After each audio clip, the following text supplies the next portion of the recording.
there used to be an October 15th, midnight madness start to the basketball season. I grew up with it, and that's the way it's been for a long time. And it's just really different now, and it's way better now,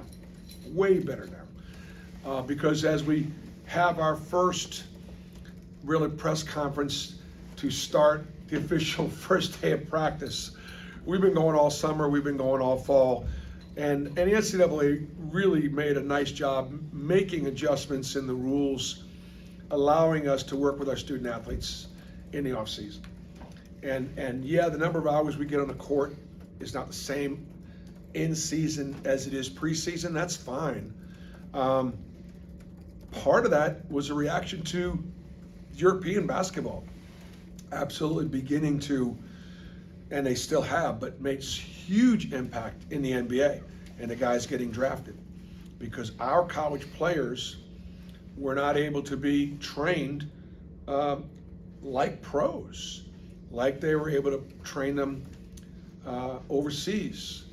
And you want to be a great chemist, if you want to be a great scientist, if you want to be a great doctor, if you want to be a great attorney, if you want to be a great musician, if you want to be a great basketball player, these guys know one thing and one thing only, and that's work. Hard work. That's all they know. And so to have at one point actually legislated against the ability to work hard, as, again, student athletes, you can do both. You can be a full-time student and you can train to be the best possible basketball player that you can be. So as a result, this first day of practice just does not feel like the first day of practice. All right, that said, I would say going into this first day of practice, I know less about this team than many of the teams that I've coached. And I've only brought in, let's say, 2 freshmen and really 3 transfers.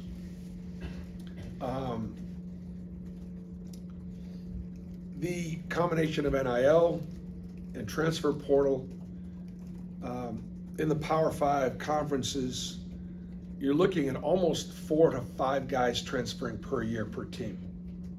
It's over 4. We've averaged 2 over the last 5 years or so. Part of it is because our guys love Auburn, and our fans have done such a great job loving them. And they want to get their degrees, and they want to stay. And that's a real advantage for us. But I have several guys that are returning that are going to be playing different positions. For example, Denver Jones is going to play 1 and 2.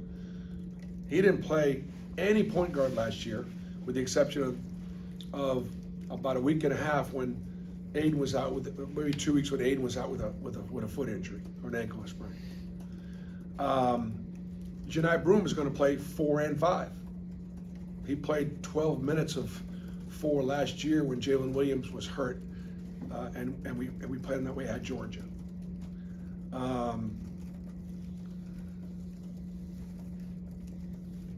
Tahad Pettifor was a guy that was absolutely going to come in, and I was only going to play him off the ball. And through his own personal development,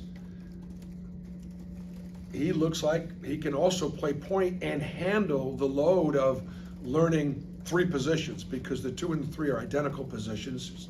One is just on one side of the floor, the other's on the other side of the floor. And the enormous responsibility of the one, where you need to know every position. And he's demonstrated to me that he can handle a couple rotations at point guard. So you give some of those dynamics along with bringing in 5 new guys, and it's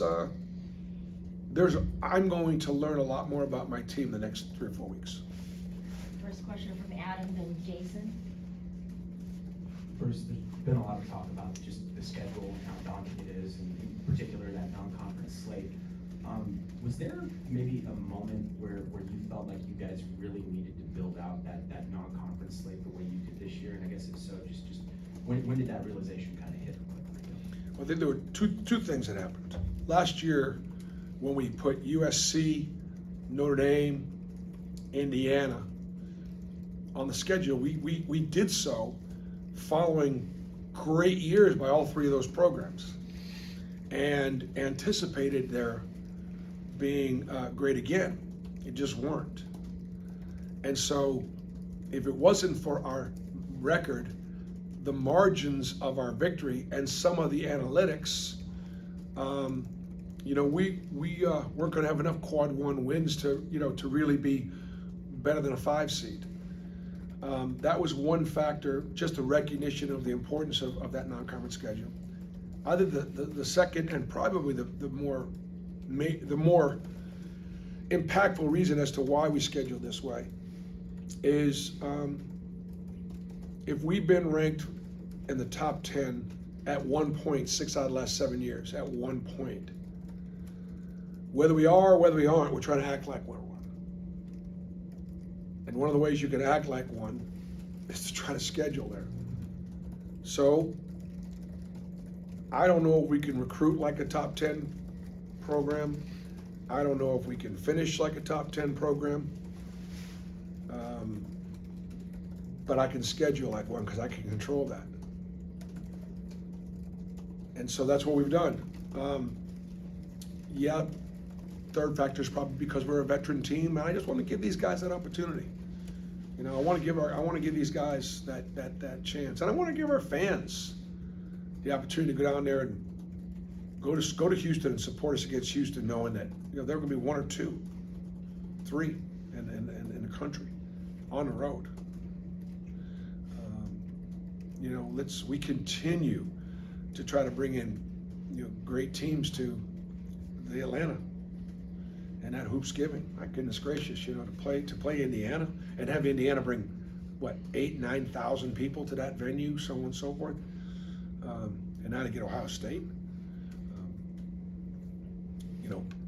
The fact that Matt Painter and Purdue feel enough about our program that they could bring us back to Indianapolis in a year from now and actually think that the game would be a big game for them or for television.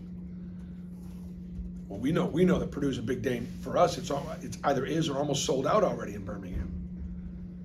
So we're just trying to act like we belong. Jason and then Perk. Reese, you talked about Tahad, Denver, bringing in JP Pegues. How valuable is that depth at point guard, and then how much does that competition help you guys when you have 3 players that are kind of pushing in that role?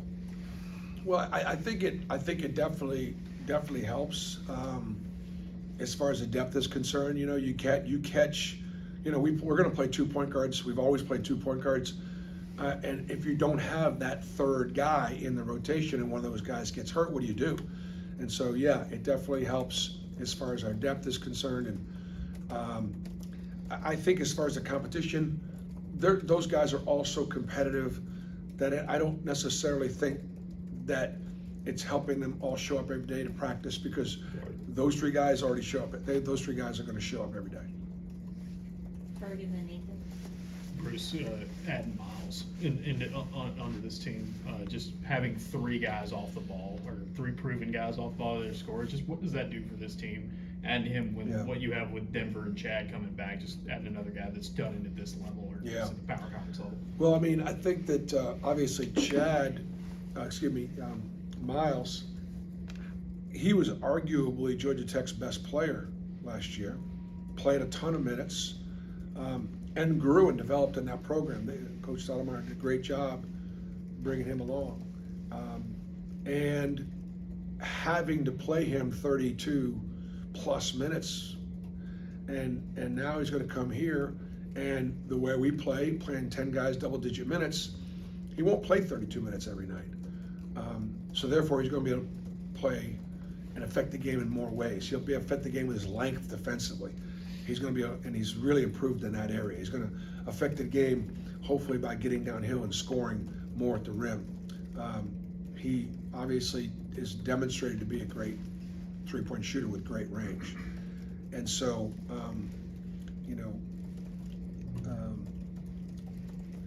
so much of how much better we are with those guys out there, I probably won't know till Florida Atlantic on November 1st.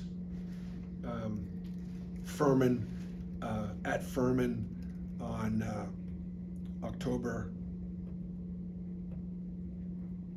In October. I think October like 27th. It's a Sunday there, something like that. We'll know a lot more right then. Bruce, Janai at the 4. I mean, I guess just what have you kind of seen? Like you said, obviously you guys are getting ready to do practice for real. But do you imagine him potentially starting at that, or is it kind of a thing going back and It's a forth? potential for Janai to start at the 4, and that depends on Dylan Cardwell and Cheney Johnson, and Jaheim Hudson and Chris Moore. It would be safe to say right now that based on what I've seen this summer and this fall, that Janai will start at 4 or 5. I think I've seen enough. In addition to what he's already done, I think I've seen enough that Janai definitely would be, I would say, of all of our players, putting himself in that position. Now, whether or not Dylan starts at 5 and Janai starts at 4, or Cheney starts at 4 and Janai starts at 5, that's all going to be taking place this month. And it could change during the course of the year too, because of matchups and things like that. They're all going to play. They know they're all going to play. All right, B-Matt, and then Bill, and then Hope will be the last one.